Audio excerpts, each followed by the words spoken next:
नाजरीन, चाइना ने अपने चॉपर तैयारे जो ही लाइन ऑफ एक्चुअल कंट्रोल के ऊपर लेकर आया, पूरे भारत और पूरी दुनिया का जो टेम्परेचर है वो एक नई हाइट के ऊपर पहुंच गया। पूरी दुनिया चाइना इंडिया की टेंशन को लेकर बड़े परेशान है। आपको ये बता दें कि भारत ने अपने बहुत सारे लड़ाका तैयारे भी चाइना के एक्चुअल लाइन ऑफ कंट्रोल के ऊपर भेज दिए हैं। दुनिया ये समझ रही है कि अब चाइना और भारत के दरमियान लड़ाई होने वाली है। मैं आपको ये बताना चाहता हूँ कि चाइना और भारत क्या स्टांस है, भारत ने चाइना के ऊपर क्या इल्जाम लगाया कि क्यों ये तमाम तर वाकयात पेश आए, क्यों सिक्किम के बॉर्डर के ऊपर लड़ाई हुई, क्यों चाइना अपने चॉपर तैयारे लाइन ऑफ एक्चुअल कंट्रोल के ऊपर लेकर आया, फिर भारत अग्रेसिव तरीके से चाइना को नुकसान पहुंचाने के लिए आगे बढ़ा है। यह तमाम तर कहानी हम भारत के स्टांस को देखते हुए रखेंगे। आपको बता दें कि भारत का यह मानना है कि चाइना इस वजह से भारत के ऊपर अग्रेसिव है क्योंकि भारत ने पाकिस्तान से जीबी और कश्मीर की वापसी की डिमांड की है और चाइना ने तकरीबन $50 बिलियन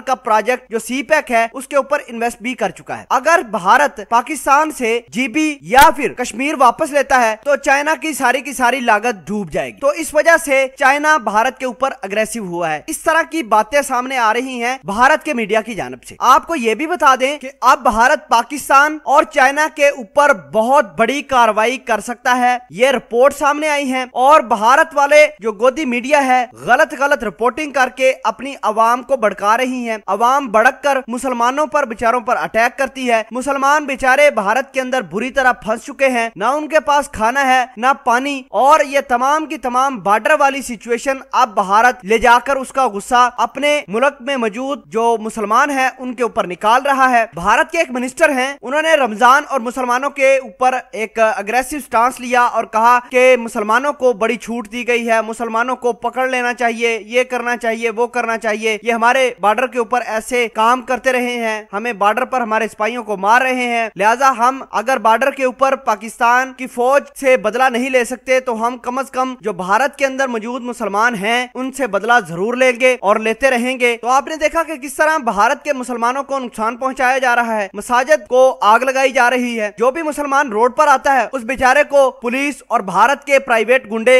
मारना, तशद्दुद करना शुरू कर देते हैं। इस तमाम तर कहानी को देखते हुए चाइना और पाकिस्तान ने बॉर्डर की सिक्योरिटी टाइट की है। आपको ये बता दें कि भारत की सोच है कि जितना ज्यादा हम भारत के अंदर मौजूद मुसलमानों को नुकसान पहुंचाएंगे उतनी ज्यादा तकलीफ पाकिस्तान को होगी, उतना ज्यादा दर्द और नुकसान पाकिस्तान को होगा। तो आपको ये बता दें कि ओछी हरकतें भारत की आदत है, सदियों से आदत है भारत की और लगातार करता आ रहा है। अगर इनकी हिम्मत है तो ये या डायरेक्ट पाकिस्तान से लड़ाई करें या फिर ये चाइना जिसके ऊपर ये बड़ी बातें करते हैं उनके साथ लड़े, तो भारत की असल ताकत का पता चल जाएगा। तो आपको ये बता दें कि ये भारत की सारी घिनौनी बातें, घिनौना खेल है जिसको हम वक्तन फवक्तन बेनकाब कर रहे हैं ताकि लोगों को समझ आ सके कि Bharat line of actual control पर क्या कर रहा है और एलओसी के ऊपर क्या कर रहा है। तो आप समझ सकते हैं कि भारत की स्ट्रेटेजी क्या है, क्यों भारत पाकिस्तान से कश्मीर और जीबी की वापसी की डिमांड कर रहा है। छोटी सी गुजारिश आखिर में यह करना चाहते हैं कि पाकिस्तान आर्मी और चाइना की दोस्ती के हवाले से